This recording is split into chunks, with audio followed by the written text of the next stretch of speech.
Should Christians be involved in politics? Short answer, yes. They should be, because Jesus is ruling and reigning right now over all the kings of the earth.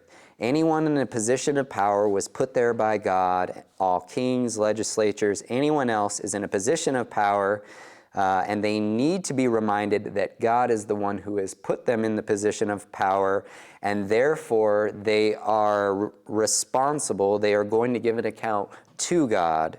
The way that we remind them is that we tell them this exact thing.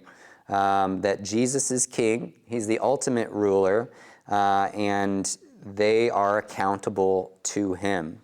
I'm going to go through a few verses that will back this answer. Psalm 2, why do the nations rage and the peoples plot in vain? The kings of the earth set themselves, and the rulers, amnesty. Stop that, please. And the rulers take counsel together against the Lord, against his anointed, saying, let us burst their bonds apart, cast away their cords from us. He who sits in the heavens laughs. The Lord holds them in derision.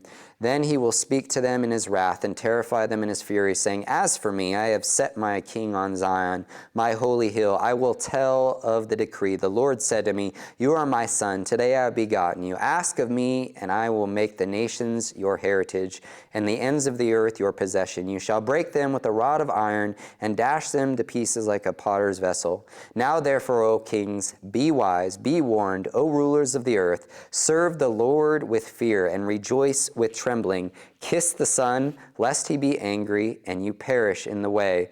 For his wrath is quickly kindled. Blessed are those who take refuge in him. Jesus is ruling and reigning, as I said, and the kings of the earth and all those in power are accountable to him. Romans 13, 1 through 5, while you may have heard these verses used in saying why we should have unlimited obedience to the government no matter what they actually say is every person is subject to the governing authorities, for there is no authority except from God, and those which exist are established by God. Therefore, whoever resists authority has opposed the ordinance of God, and they who have opposed will receive condemnation upon themselves. If you stopped here, you might think, well, yeah, unlimited obedience to government, but there's more verses after this. Verse 3, for rulers are not a cause of fear for good behavior, but for evil. Do you want to have no fear of authority? Do what is good, and you will have praise from the same. For if it is a servant of God to you for good, but if you do what is evil, be afraid, for it does not bear the sword for nothing.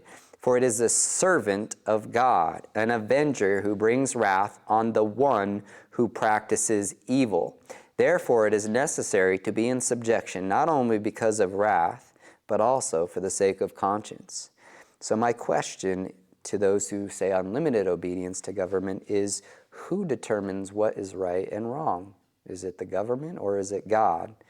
Because God determines what is right and wrong, and it says that rulers are to be a fear for those who do not cause fear. They do not cause fear for good behavior. Well, what is good? God determines what is good. It says they're a fear for those who do evil. It even says in verse 5, but therefore is necessity to be in subjection, not only because of God's wrath, but also for the sake of conscience. So is our conscience, are we going to be pricked to our conscience for something that God said is good when his law is written on our heart? Or is it going to be pricked when we do something that breaks God's law, which is written on our heart? So Romans 13, God has put all authorities in place. Be subject to those authorities because they're a fear for those who do not do good but do evil. So just remember that. If we must obey God rather than man. And finally, why we must be involved in politics. Matthew 28, 18 through 20, and Jesus came to them and said, all authority in heaven and on earth has been given to me, all authority. Go therefore and make disciples of all nations, baptizing them in the name of the Father and the Son and the Holy Spirit, teaching them to observe all I have commanded you. except for those in political power. No, it says, all, teaching all that I have commanded you. And behold, I am with you always, even to the end of the age. So we preach the gospel to everyone. We tell everyone that God is the one ruling and reigning, that rulers are subject to God and will be held accountable for that position. 60 million murdered in our country, that's a scary count. Wombs become a death camp, trash can a burial. American Holocaust, more than all the soldiers lost in every single war. It's an era marked in gold. The innocent, defenseless babies.